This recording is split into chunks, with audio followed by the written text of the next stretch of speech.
actually has expired on October 1st, and one member of the council is required to serve on the housing board. So you can either opt to serve another 5-year term, or another member of council can be appointed to serve. Well, I'd be honored to continue serving. And we would be honored to have you continue. Well, that's fantastic. Do we need to vote on that, or just, well, let's, well, I guess, I'll move to approve Brad's point. all right, well, Mr. Stroman makes the motion, and Mr. Bonnegaard with the second. Will you roll call, please? Sherman? Yes. Radcliffe? Yes. Bondegaard? Yes. Stroman? Yes. Buckner? Yes.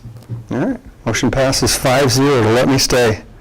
And normally I would ask Joe for a background check, but we skipped that, so now we don't need to know. Resolution 202-31001, municipal annual certification of the street program compliance. Mr. Hank. All right, what this is tells the state we do comply with all the rules and regulations you're supposed to do. About 2 or 3 years ago, they made this very simple like this.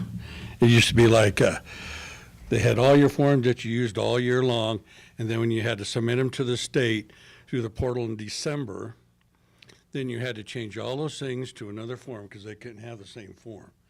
Same information you had to do. David helped us with one time, the last time we had to do it. And it took us like 12 hours to get it done because once you got all the information, you'd start putting them in those columns on the new forms that they wanted. And then that thing would kick you off, and there's no way you could save what you did so far. It would kick you off the portal, and you have to start all over again. So they simplified it, much easier this way. This has been like the second or third year that it is, what it does. And what it actually says is that we have developed and include public records and plans and programs for standards of what we do. They have standards for the roads, state roading. You got to build your roads to those standards. And then meet the plans and programs and standard design construction for maintenance of the highways and streets and roads according to their specifications. The road's got to be so wide, et cetera, et cetera, et cetera. They have a lot of rules and regulations you got to follow to go to so you can get your funding. Otherwise, you can't add it to it. And then it shows that we spend the tax revenue for the highway and street purposes in accordance with approved plans, programs. That's on 1 and 6 we do. And then use this system of revenues, costs of accounting and everything. And that's what Lane and the new director soon to do. To give that, we keep track of all our costs. And then we also says that we do the budgeting. Of course, you guys know we do the budgeting, so that's part of it. Use the accounting system for inventory, equipment, machinery, supplies. We have inventory to do every year. In fact, we're right at the end of our year doing all this stuff. And it's going to take a little longer this year because I'm training another guy to learn how to do all this end of the year stuff. And so it's going to take a little bit longer, but we'll have it done. You know, this has to be in by 31st. We'll have it, but we'll have it done before November as long as the weather stays away and leaves us alone. Because I'm teaching him everything, how we do it all, step by step. You never know. Training him to take over so I can retire someday. And upstairs, if he lets me live that long, or if he's really gracious, let me win the lotto, I'd do it sooner, but I don't think that's going to happen.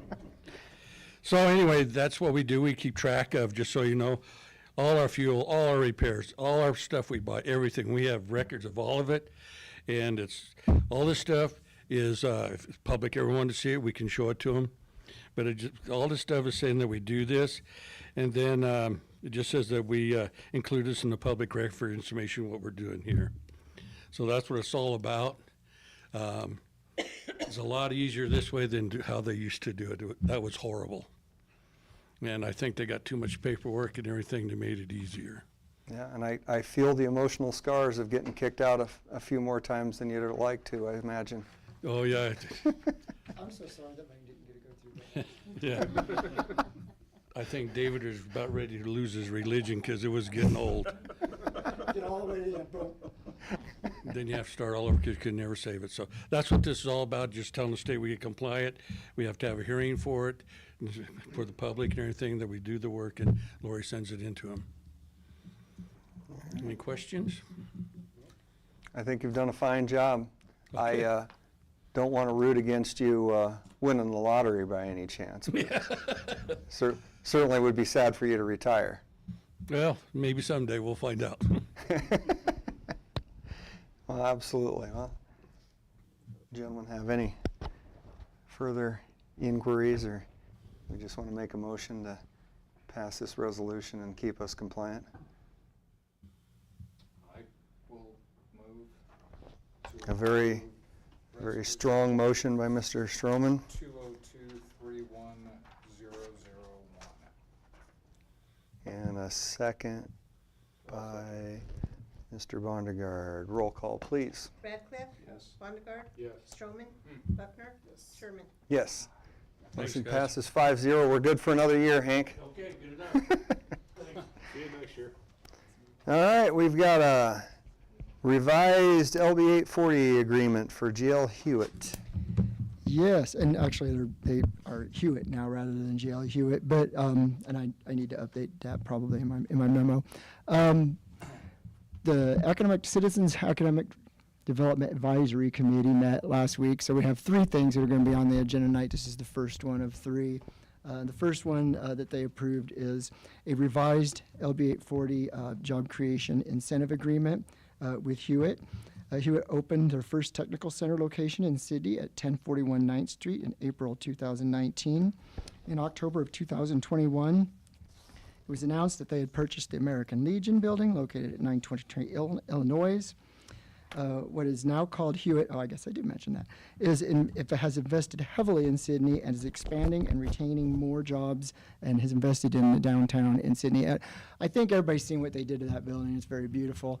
And it's hard not to take that into consideration. But what they're really here for is job creation. We had filled out, or they had applied for and received job creation monies through LB 840. Originally, the amount was for $65,000, and they were to create, I think, just like 4 or 5 jobs. They've well exceeded that. And so now they have a bigger facility and want to hire even more people. So they had come back to the LB 840 Citizens Advisory Committee and asked to revise that agreement to include maybe some more incentives for even more jobs and more expansion. And the advisory committee did vote to approve that application. And of course, everything the LB 840 Citizens Advisory Committee approves comes to the council for final approval. And so that's why we're here tonight. What they're wanting to do is add additional jobs, which would provide sustained payroll for a guaranteed 5 years of another $663,600. So I think that's a huge bonus to the city. These are good jobs. They've done a wonderful job with the facility. I think the advisory committee was very much in favor of moving forward with this. So am I, and I do have somebody here tonight. Did you want to say anything? Okay. She's here to answer questions if you have them. So what's the council's thoughts, or do you have questions about what they're doing there? Well, I guess, what's the job creation number now? Oh, what are you guys up to right now? 16. They're up to 16 now, and they're still going to create five additional. Yep. Very nice. And so it's, are we adding years onto the, Yep. so this will go for another 5 years? Yes. So we're essentially doing 2 things: guaranteeing retainment of what they've done already, and guaranteeing additional employees on top of that. Okay. Well, excellent. Well, Was there any concerns with the Economic Development Advisory Committee on this? I don't think so. I think they had a lot of questions about a revised agreement. We'd never really done a revised one before, and they did ask the representatives that were there. Representatives from Hewitt showed up at the meeting, and they did ask a few questions about that and what their plans were. And in the end, they did vote to approve it. But yeah, it's a different look, and a lot of these things are different. You're going to see one for housing even tonight, so it's going to be it was an interesting meeting.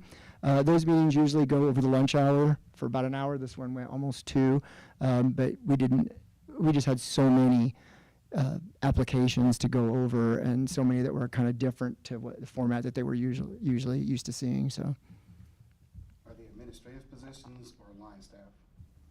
no, these are administrative positions, right? Yeah.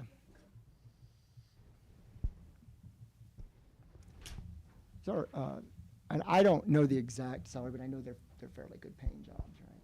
Yeah, they typically come in above the county average wage. Yeah.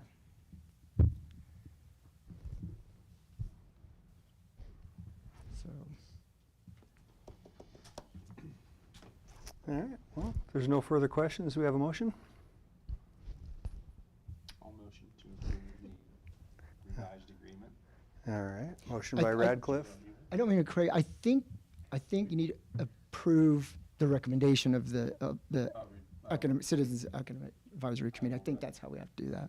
We approve the recommendation of the Economic Development Advisory Committee for GLU. Very nice. I'll second. Okay, Stroman with the second. Roll call, please. Bondegar, Yes. Stroman, Yes. Buckner, Yes. Sherman. Yes. Radcliffe. Yes. All right, motion passes 5-0. Thank you very much. We appreciate your commitment to the greatest city in the world. Those are great partners. We appreciate very much. All right, and while you're still there, let's go ahead and do another one. We'll do the next one, huh? This one also came before the Economic Development Citizens Advisory Committee, and this is for Safe at Home. Safe at Home started with a discussion around a kitchen table with just a few founders. Within a year, the company's revenue had increased by 200%. They won the Cheyenne County New Chamber Business of the Year Award in their second year. They expanded offering services in other rural areas in Nebraska as well as Sydney, and have created 2 new office spaces in downtown Sydney. I think anybody that's been down there knows those look very beautiful as well, what they've done with those 2 downtown facilities. Safe at Home, what they're agreeing to in this agreement, short of reading the whole thing, is Safe at Home agrees to hire a minimum of 25 new full-time positions by December 31st, 2027, and create a total new payroll of $846,560 of that same 4-year period. And so what they're asking for is what other businesses have asked for, and that is 25% of that payroll, which comes to a total of $211,640 over that same 4-year period. And I guess I should have said this in the beginning, and maybe I forgot to mention that, but both Hewitt and Safe at Home, the funds that they're applying for are not only the city's sales tax money that goes into the LB 840 program, but if you remember right, we received some donations a few years back into the account, and those donations were specifically for job creation. And so this also gives us a chance to use those monies. We took it to the voter to allow us to get donations, and now we're seeing the benefit of being able to use that money. And I just wanted to point that out, that was a very good move on the city's behalf and the council to change that plan to be able to allow to ask for money and to get money and use it in this way. So anyway, and I do have representatives of Safe at Home here too. So if you have questions for them as well. I was actually curious what Safe at Home was. I know what Hewitt does, but I don't know what you guys do. Yeah, this is your chance. We do a. Come on. This is your time to give yourself a plug. We do like a non-medical home care, so we go shopping, take people to doctor's appointments for elderly or anybody that's handicapped. When we started, we thought we'd have 4 houses. I think through the state of Nebraska, we have about 150, somewhere in there. And we just kind of try to match people up so that people can stay in their homes. We have a lot of people out here that are 100 years old living on farmsteads still. And so that's really what we went with. And then we got a BA contract, and then we also have we work for the state of Nebraska also. So, yeah, I think, and we have like 60. We plan to keep our corporate here. We have 60 workers already in Sydney. I would say 159 throughout the state. And we have 9 office people. Actually, we're opening up a shop in Norfolk too? We did. We opened another hub because we have an Omaha house and some other on that side, and I needed people to be down there to go and work with those people to make sure they were getting quality care also. Great. And we've been asked to go into Colorado with Sterling being so close, so we have started applying for those licenses also. And it's non-medical, so It's non-medical. no nurses or? No, we may go into that someday. I have a daughter who's a nurse practitioner, but let's do one thing at a time. Fantastic. Cool. You guys have any questions or? Some of the questions the advisory committee had asked was they wanted to make sure that since they did have employees in other areas, that the positions that would be created were here in Sydney, and Yes. you said yes, they would. And, Yep. and I think it's important what she mentioned, that they have vowed they will never move their, Right, yep. they I- want to be. My dad came here in 1974. His name's Dick Scott, and so I moved back here, and I want to stay here and help the town. We do also, I should say, our minimum wage is 15, sometimes up to 18, and by January, we will offer healthcare, dental, all the insurances, 401k. So we are trying to create jobs that are good for people, and we really let people pick what they want to work. So moms, our oldest caregiver is 82. So anywhere from 19 to 82 is really, we're trying to help anybody out there that's looking for some extra work or even just Christmas money. Is Very it a nice. service that they pay for, so Mhm. you sign up with you guys and? Yep. they- So we have private homes. I would say 80% of our contracts, though, do come from the 80 waiver program through the state of Nebraska. And then the VA, because we sit in a unique spot, we have Black Hills from South Dakota that comes down up into Scottsbluff. So we have clients there. And then, of course, our VA here goes over to Cheyenne. And so we work with both of those VAs. Nice. And then also long-term plans. That's great. Yeah. Well, Another thing about them that I noticed, the two buildings that they did buy and redid the fronts, they put guys to work and it was local labor. I think that's great. We do everything, I mean, our T-shirts, our financial partners, our accountants are here. I tried to keep everything here to keep the jobs here. And so we really did try to stay with that motto. Sometimes you have to go other places, but we really do try to stay right here to provide jobs for everybody. very nice. Well, That's all I got. all right. Well, we'll, guess we'll let you sit down and vote about it. All right. We have a motion for Safe at Homes revised agreement approved by the, There's the original one here, but oh. Oh, I'll second. motion by Stroman, second by Bondegaard. Roll call, please. Stroman, Yes. Buckner, Sherman, Yes. Radcliffe, Yes. Mondegard. Yes. All right, motion passes 5-0. Thank you. And it appears that we have one more. we're not done yet, right? We're not done yet. This one has to do with, if you remember, in 2019, the state of Nebraska allowed every city that had a qualified LB 840 program to add, among other things, housing and early childhood development. Here in Sydney, we did not add that to our program until 2021, and we have not yet ventured into those realms. We've kind of stuck it with job creation and those types of traditional incentives that the committee has done. However, we have been approached by one of the developers wanting to build in the Prairie Wind subdivision, and did a lot of research. Both Lane and I reached out to other communities and the League of Municipalities and the state because it is a new thing. For once, we're not the first place to do this, so there is examples of how other communities are doing it, which was helpful. I think a lot of times in LB 840 and some of these different situations, Sydney is the first one to lead the pack, and it was kind of helpful this time to have quite a few examples of how other cities had done it.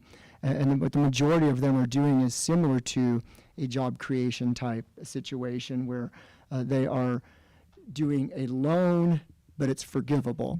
to the contractor in order to get some startup money to purchase the land and the lots, and that's kind of how we modeled ours. How it will work is they are asking for $110,000. That's $10,000 a lot for 11 lots, 11 single-family homes. And this same contractor also recently went to our Rural Workforce Housing Committee as well, and had asked for a loan from them, and they are moving forward with that as well. So they're very interested in being here, they're very interested in the area, and they want to start building here. And we think this will give them the push between what the mark they want to make to sell the houses for and what they have to pay for the lots, and to get started will help them accomplish.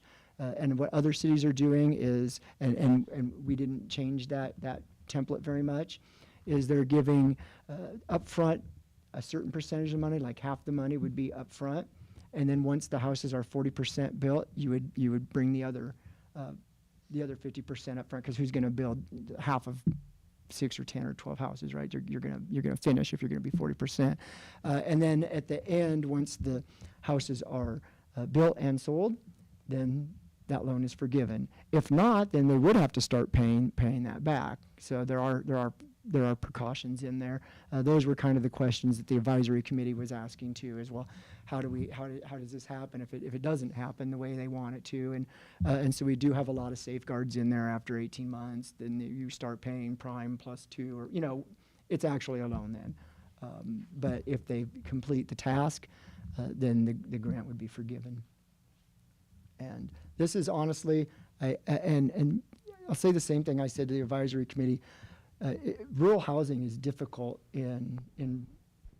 housing is difficult in rural areas, and it's hard to get developers. And this stems back from way back in the beginning, from the housing study to the blight study to going to Lincoln and clubbing a developer and dragging them back here through WNED's. Those were Gary Pearson's words at the conference, by the way. I thought was funny, but which is kind of what we did.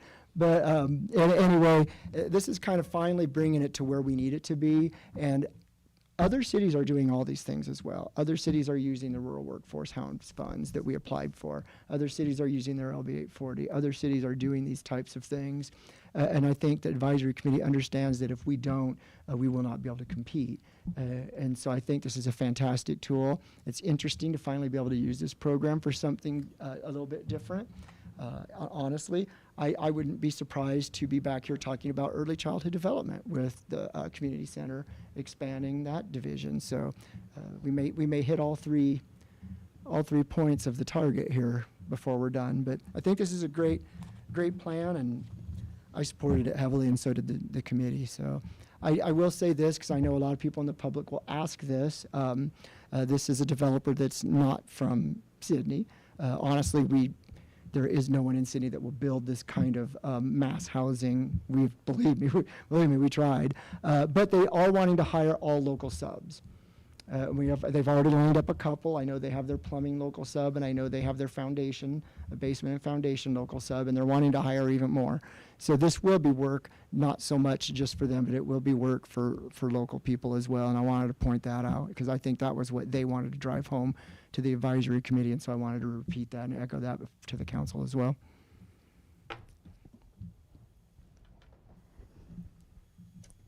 So, yeah.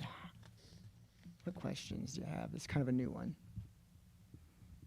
Yeah, well, I guess, again, you talked about the incentives for that the Economic Development Advisory Committee asked about. Is there other developers interested in the same deal, or is this investor or this developer potentially looking to do these and then move on to more afterwards? No, this is R. Perry Construction. They're out of Sioux City, Iowa, actually, right on the border of Nebraska. But they're wanting to move into this area because they see the benefit of it, and they see the benefit of starting in Sydney since we have the infrastructure in place already. This all started with conversations that I had with them, it was almost, I don't know how many months or even a year ago now, when we went to that conference and then met, and then Lane and I went down and met with them afterwards too, a couple different times. I would love there to be other developers interested in Sydney. Right now, it's a struggle to get them, but I'm of the mindset that once we come in and they start doing this, I think others will come. I've heard this from other cities, and I've heard this from other building officials, including our own, that they've seen this in other communities where once you start doing this, other developers can say, wait, what's going on there? Why'd they go there? Maybe we need to go there.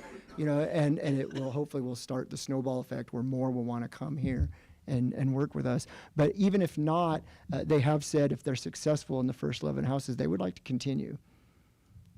Okay, good. So, and that's why we went and got the rural workforce housing on it, so that we could do this. And so I think it's a big plus. So there's no repayment schedule on this, is it? There would be a repayment schedule. It's all worked out, but it's not until after. It's based on Right, completion, right, Not like- based on complete, yeah, if they don't, but I can't imagine that anybody building half a house, and then stopping, but I suppose, they're also looking at a TIF agreement as well, but I don't know how that fits in now that they're working with our rural workforce housing. I'll have to work that out with them. I think I have a meeting with them next week to discuss how they want to do that, because originally they wanted this to all be TIF. And then they found out we had the rural workforce housing money and wanted to kind of tap into that. So now I'm not sure if they're going to do that for portion and a TIF per portion. We still need to have those conversations. But this LB 40 money is more of just kind of to get that land so they can go and start doing what they need to do. And they're not afraid of using traditional funding and would also like to see and have asked me for banks and bankers' numbers in town for that type of funding as well. Do they have an idea when they would be able to start? Or? They want to start as soon as they wanted to start yesterday. But what we're waiting on is the rural workforce housing money. The state has not funded it yet. We have our portion, and then the portion that we got through other donated sources there. It's set, the count is set up, and it has our 500,000 in it. We're waiting for the $1 million coming from the state, and we're not the only ones that are frustrated by this. I know that Gering and Scottsbluff and other cities are wanting to move forward too now and have not gotten their money yet in the state. From what I understand from PAD, Panhandle Area Development District, the holdup is that they're wanting to start running this through their website, and their website. I've done lots of grant reports on it, and it's a little bit of a struggle. And so for them to set something new up in there, I think it became a little more complicated than what they thought. And they're having some issues with that, but I am really hoping soon, because once all these things are approved, they're ready to start the minute they get the minute that money is transferred into our account. So What is our protection in the event they decide that it's not profitable for them? it's not, so they don't build them at all? Right. Or they start like they did over there, they start and then stop because. Okay, well, yeah, if they didn't build 40%, they wouldn't even get the second half. They would only be awarded the first half of the money if they don't build the whole, at least 40% of the house, of the 11 houses. So I suppose if they decided they wanted to stop, then it would just become a loan at that point then, rather than getting the year and a half, it would just Still become. own the land, they would just have to pay for the land, or? Well, I think that, I can't imagine that the financial loss to them would be enormous for them to have half-built houses and still owe us, and now still owe the land and still owe property tax. I can't that would be Yeah, it'd be cash an out. I was just wondering. enormous bust for them, for sure. Had that situation over there by the hospital where Right. they stopped and then they got the money and so forth and so on. I was just No, wondering I understand completely, if we had safeguards in place, but you said we do, so. yes.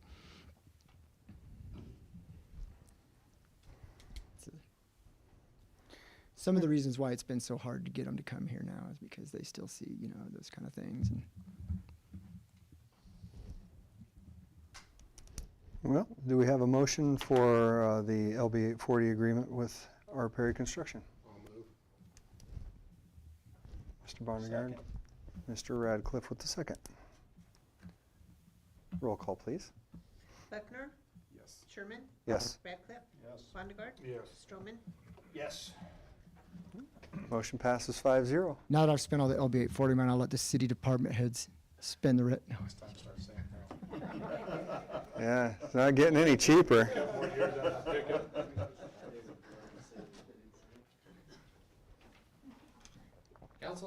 two agenda items. The first one, the sewer department would like the council's approval to move forward with the purchase of a half-ton Chevy pickup. That department has appropriated $50,000 in the approved 2023-2024 budget. This pickup will replace a 1992 Chevrolet, 31 years old with over 300,000 miles on it. We've done the state bid, we've checked with local vendors. Panhandle's price for the pickup came back at $45,222.40. This is $4,777.60 under the budgeted amount. If you've seen these pickups, we'll really tell you we need it. The water department is also asking for the same thing. Same price, $50,000 was appropriated in the water department for the 2023-2024 budget. The same price for the pickups. This pickup will replace a 1996 Chevrolet, 27 years old with 271,000 miles on them. These miles are not accurate because both odometers have quit years ago. So we'd just like approval to move forward with spending the $45,000 out of the $50,000 budgeted. You're buying both the Panhandle. Both the Panhandle. Just for a point of interest, this is from, will be used, as we discussed in the budget workshop, with money from the equipment reserve account, so it's something we will not have to take out a loan or pay interest on. Right, which is something that the city does a fantastic job of, is budgeting these bigger priced items ahead of time, knowing that they can do it. The fact that you couldn't make the water department last 4 more years to get the 31 out of there, I suppose we can probably forgive that. But All right. we'll try next time. And for those of us that weren't here at the budget hearing to hear Joe talk about it, you did mention the duct tape on the windows and a few other. We some mirrors because Joe said he was going to come take a look at our vehicles, so we fixed them a little bit. Besides, I've got a new budget, and I can afford some super glue, it's not bad. Well, I don't think there's a person in this city that can begrudge us for buying some more vehicles after using 2 vehicles for a total of 58 years. So that's They've done their very good. And some may argue we could have bought them a little sooner, maybe. Yeah. we probably But could. no, we appreciate what you're doing. So do we need to do these separately, or can I we? think you probably should, just because then you'll have it for each of the 2 different departments. All right. Well, he was on a roll, and I didn't want to stop him. No, that's all right. I just let him go to both of them. Yeah. Do you guys have anything to tell or ask of our thrifty water department manager? What's happening with these workhorses? We're going to try to put them on the police auction when it goes. I'm not sure they'll bring anything, but we'll see. Yeah, we can Yeah. bid on them. You can For- bid on a class. For anybody that's not satisfied that we could still use them a little longer, you can go ahead and buy them and try yourself. Yep. Yep. They'll sit in the boneyard for a little bit until the auction happens. So, yep. All right.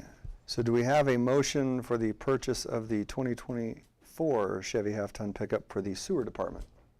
I will. Motion by Stroman, second by Buckner.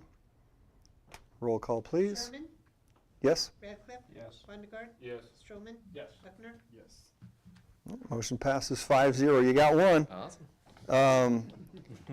Do we have a motion for the 2024 Chevy half-ton pickup for the water department? I'll move. Oh, I think Mr. No, it was you, Mr. Bondergaard, and did you want to go ahead and second that since you're already out there? All right, Bondergaard and Buckner. Second was Mr. Buckner. And if we had a roll call, please. Radcliffe? Yes. Wondergaard? Yes. Stroman? Yes. Buckner? Yes. Sherman? Yes. Thank Motion you, guys. passes 5-0. You got them both. Nice job. The department appreciates it. Well, we appreciate you. Are they gonna be here by like before 2? Yeah, we get. We have no idea. Just when the dealership can get Well, allocations. yeah, don't put those other ones out on the auction just yet then. All right, Dean's gonna come up and ask for a 2023 Dodge Ram, apparently. Good evening, Council. Dean Sterling, Solid Waste Superintendent. So tonight I'm here seeking the council's approval to move forward purchase of a 2023 Dodge Ram 5500 6-yard roll-off truck. So the council approved the budget time for $116,000. I did contact the two companies last week.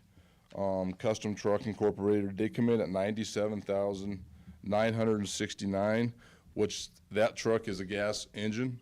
Elliott Equipment come in at $115,180, which is a diesel. I recommend we go with Elliott Equipment for the $115,180 for a couple reasons. Is it's a diesel. I think we'll get better fuel mileage out of it.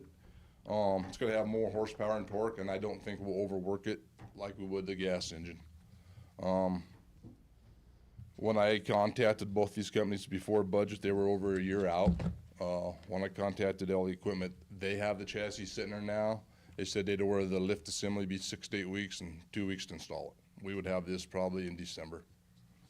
Very nice. The one that we have now is a 2001.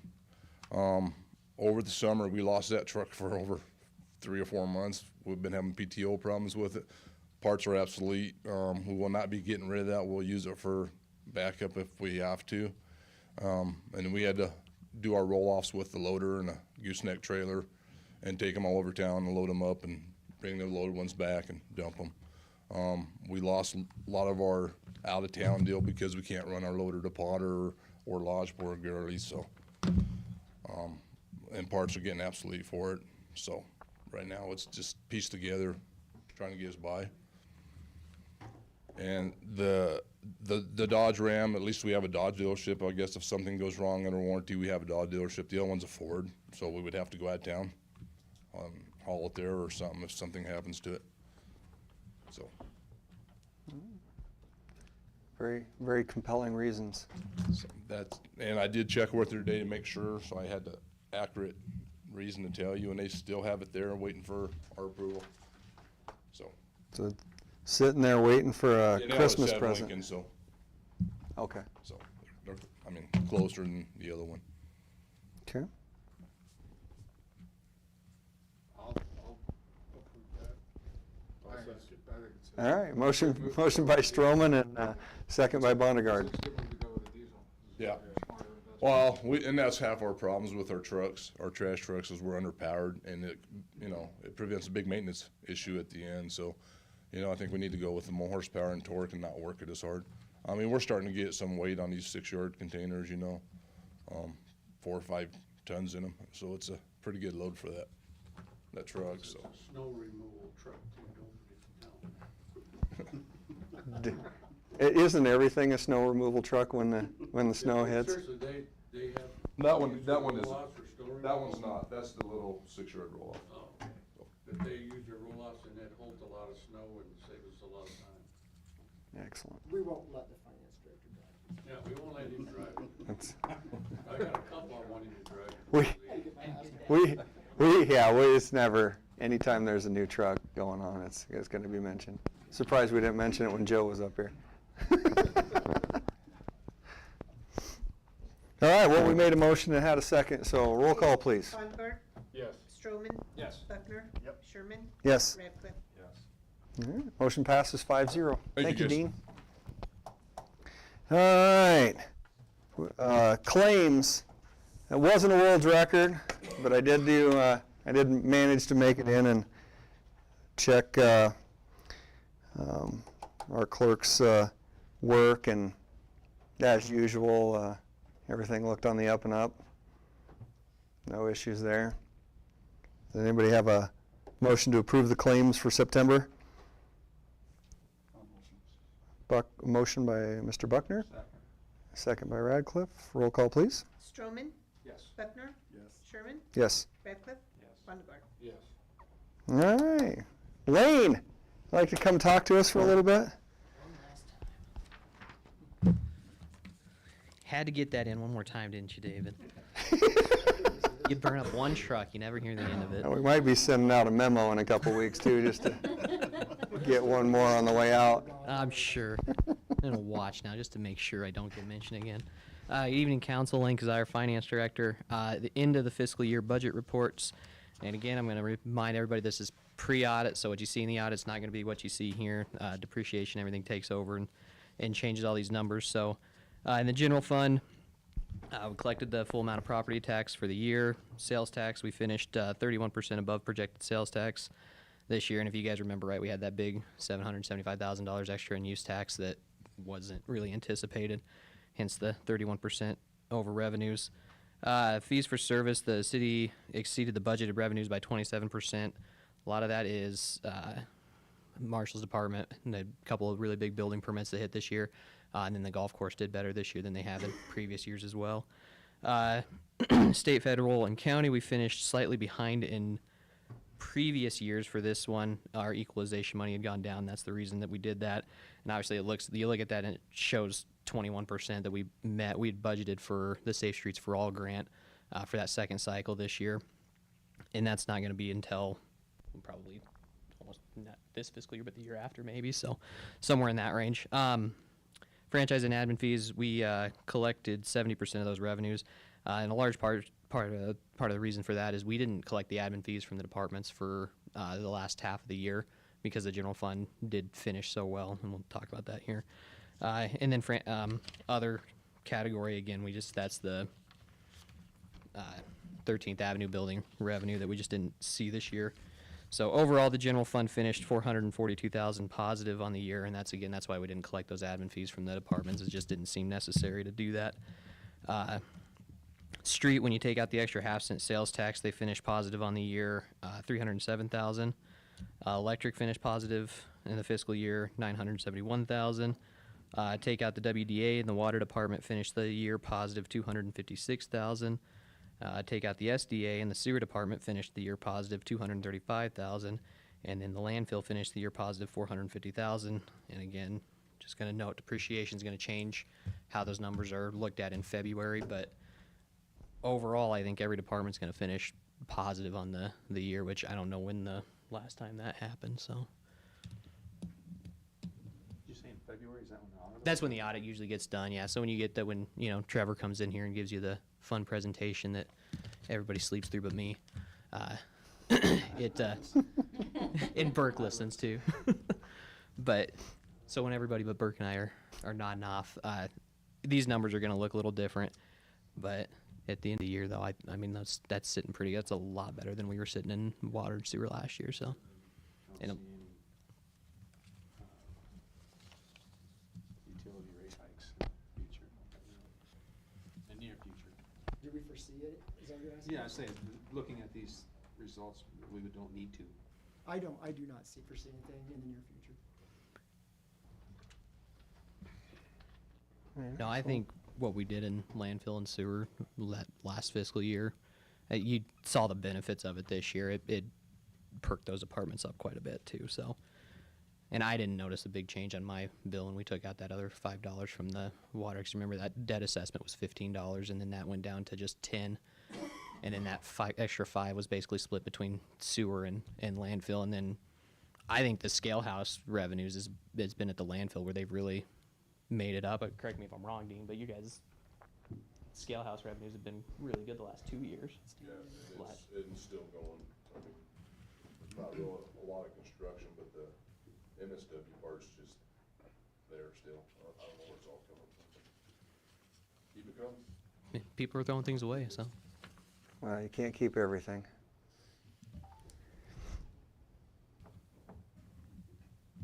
Any You gonna let him questions? off that easy? We got a This is the couple. last chance. This is couple more it. This is your questions. last chance to hammer me, so. I'm not saying do it. I'm just saying it's your last chance. It sounds like you're asking for it. Well, we have a motion to approve Lane's potentially last budget report ever at Cindy, Nebraska, the greatest city in the world. Motion by Mr. Buckner, Second. second by Mr. Radcliffe. Roll call, please. Buckner? Yes. Sherman? Yes. Radcliffe? Yes. Bonnegar? Yes. Stroman? Yes. All right, motion passes 5-0. Thank you, sir. All right. Other information provided to council. Is my turn now? I don't have much. I have a couple events coming up this weekend. On Saturday, October 14th, up at WNCC. They are partnering with KSID 98.7. And they're having an open house and breakfast at the airport. So that'll be really fantastic. It will not be at WNCC. They are partnering with KSE, but the event is at the airport. It's going to be $8 for adults, $4 for children under 12. What they're doing is free airplane rides. I believe they're going to have the breakfast, and then also they're going to be doing a flour sack bombing competition after the plane ride. So if your kids are interested in getting a free plane ride and you want to tour the airport, you want to do that this Saturday. And then on... What time's that start? Oh, shoot, that's 8. Oh my gosh. I can't remember what it ends. Just be there at 7. They're really- If it's not open, just wait longer. I'm so sorry. I was forgetting to write something down. I knew I was forgetting to write something down. I do know the time on the next one. And then on the next day, Sunday, the 15th, the fire department will be doing their open house, and they're doing food, fire truck rides, and other fun stuff. And theirs will be 11 a.m. to 2 p.m. I did write down the time on that one. So you can take your kids on an airplane ride on Saturday, and you can take them on a fire truck ride on Sunday if you want. Something to do all weekend long. And just a reminder that on Tuesday, October 17th, the State Economic Development Department will be here and touring around town with Jeff and I, and they're wanting to come and see some of the businesses in town and talk to them.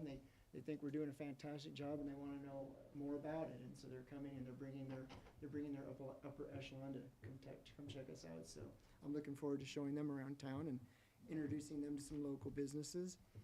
And on October 23rd, I will, and probably could be October 24th, which is the next council meeting. Their Turk boards will be held in Lincoln for the Bass Pro Building Appeals, and Bolt Lane and I have been called as witnesses to that. Originally, they told us it would just be Monday. Now they're saying it might go 2 days. So if it gets done in time, we can get back in time. We'll be here. So this might not be Lane's last council meeting, depending on how long those hearings drag. But I mean, we're being called, so we don't have much option but to go now. And so we hope that goes well as well. And the other thing, speaking of Lane leaving, I wanted to introduce the new City of Sydney Finance Director. We did a pretty exhaustive search in autumn, and Lane and I interviewed several qualified candidates, and we thank everybody that applied. And we decided to make an offer last week to Caleb Carwin, and he has accepted as of late Friday afternoon. So he is able to be here already tonight, so that was pretty quick. Do you want to tell a little bit about yourself? Or Yes. You worded that wrong. Next meeting? He's trapped in there. Well, we will definitely hear from him next meeting, man. So we're excited to have him. He's got a little bit of time to work with Lane, and then I'll still be here too. So thank you for accepting the position. Look forward to it. Appreciate it. And that's all I have. All right. Well, before we move on to Jay, I just want to ask you a couple questions about the economic development. I know this is, you talked about all the money that is in there available for housing and job creation and stuff like that. When does the economic development group meet, and how often? Well, for the longest time, they were only meeting when they were getting applications, but we recently have changed it to quarterly because we just feel like we should meet and talk about how the businesses that we're helping are succeeding, or in some cases maybe not succeeding, and what we can do about that. So we do meet every quarter now. Then they just met. Our quarter would have been in September, but I was holding out till October because I was waiting on just a few more of these applications to come in. I didn't want to meet and then have to meet again in a week because I had the other application ready at that point. I knew there were 3 coming, and so I kind of stalled a little bit on them to wait till when they had a meeting last week so that we could get all 3 of those applications talked about. And I do want to mention that we do have, like I said, I'm very grateful for the donations that that people have given to our fund to help us with things like job creation so that we can focus our money on things that I think maybe the community even sees a little bit more, like early childhood development and housing. So I think it's a very good combination. But yeah, every quarter is what we meet. Okay. Well, I wanted to bring that up because obviously we had 3 very nice applications for LB 840 money, and it is an opportunity for someone that even wants to start up a business or to increase the business they have to get a little reimbursement back for their job or for creating jobs. And I would encourage anybody that's relocating to Sydney or starting a business in Sydney that's always been here or whatever you're doing, I would always encourage you to reach out to both Jeff Clare or myself, because there are other things other than LB 840. E3 offers a whole host of different solutions, as does the chamber, as does the city, and even state economic development that we can lead them to as well. So always reach out to us, because there might be something there that you're not looking at that can be helpful to you. well, thank you, David. All right, now Jay, it's your turn. All quiet. Declining again. Lori. Ditto, the all quiet. All right, Joe. Starting October 15th, all trailers have to be off the street. That's October 15th to April 15th. They can't park them on the street. Also, we've been hearing that there is a possibility of snow coming in our very near future. So I'm just asking the public to start thinking winter driving, leave earlier, slow down, clean your windows.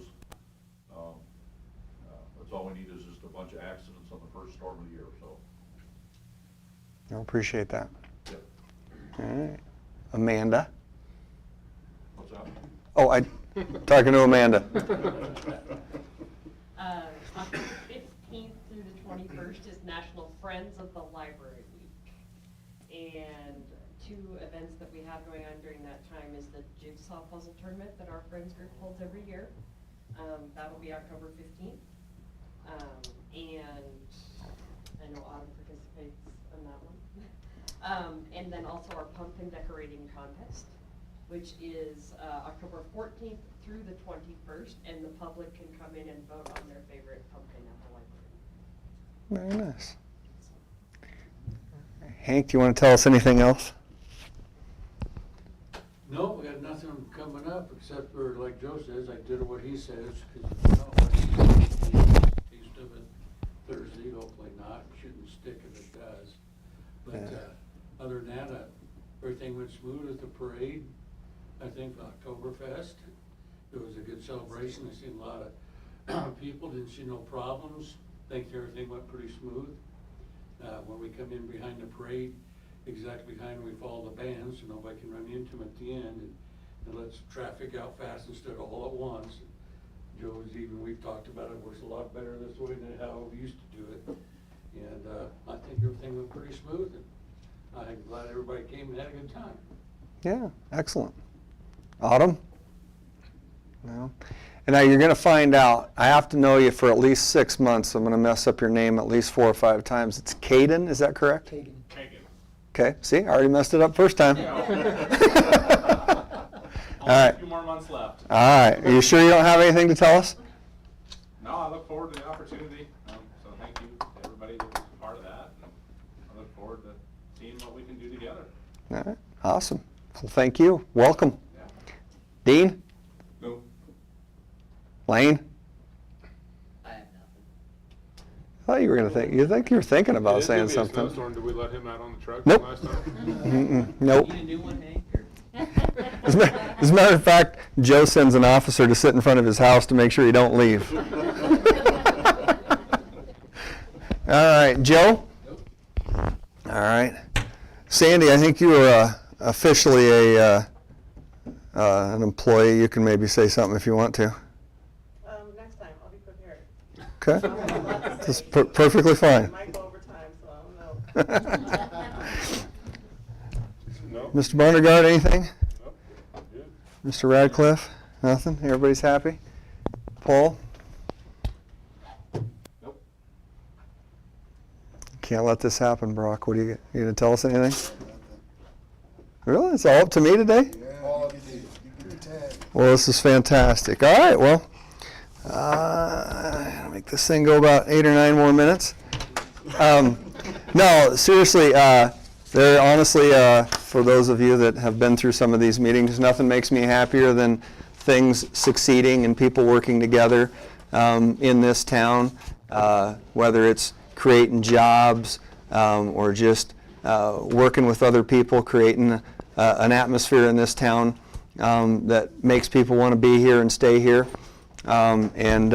So appreciate you folks utilizing the LB 840 money to expand and create jobs and create opportunities for people here in Sidney. That is awesome. And as David talked about, I mean, obviously there is money in that account for other people that want to start businesses. There's a group called E3 that will help you write a business plan to apply for your loans and your LB 840 money and stuff like that. So there's great opportunity. We're building houses. We're potentially getting ready to expand child care opportunities. All of the things that a city that's starting to grow or wanting to continue to grow needs. So those are fantastic things.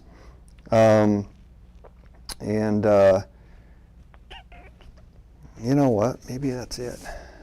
But yeah, and again, the events such as Oktoberfest, which we've had fantastic weather for a few years in a row, and it's just a great opportunity to get out there and see all the fine people in Sidney and all the volunteers and what they go through. It seems like every year there's a few more events, there's a few more things, a few more floats in the parade, a few more smiling faces.